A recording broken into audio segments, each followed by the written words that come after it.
Narito na po ang sample ng pag-compute ng inyong SSS pension increase. Pagkatapos po na nagkaroon kayo ng pension increase last September 2025 at ang pension ninyo ay 5,500. Paano makukuha ang 10% nito? Narito po. Yung 5,500, i-multiply po natin sa 10%. Una, yung 10% po, papalitan muna natin ng decimal. So, magiging 0.10. Ngayon, i-multiply na natin. So, 5,500 times or multiply by 0.10, ang sagot po ay 550. Yung 5,500, ipa-plus po natin sa 550.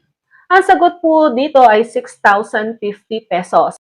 Yan na po ang magiging pension ninyo sa darating na September 2026.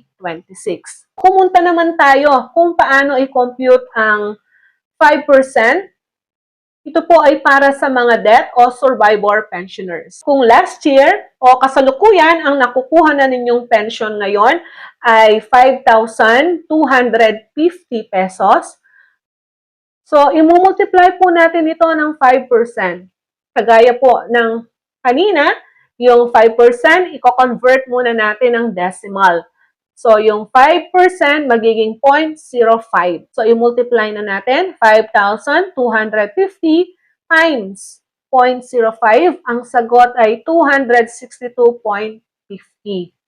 So, ngayon po, yung sagot na yan, ipa-plus po natin sa kasalukuyang pension ninyo. 5,250 plus 262.50, ang sagot po ay 5,512.50. So, yan na po ang makukuhang pension ninyo sa September 2026. So, kung yung pension naman po ninyo ay iba, ipatan lang po ninyo kung paano natin i-compute yung 10% at 5% increase sa inyong pension.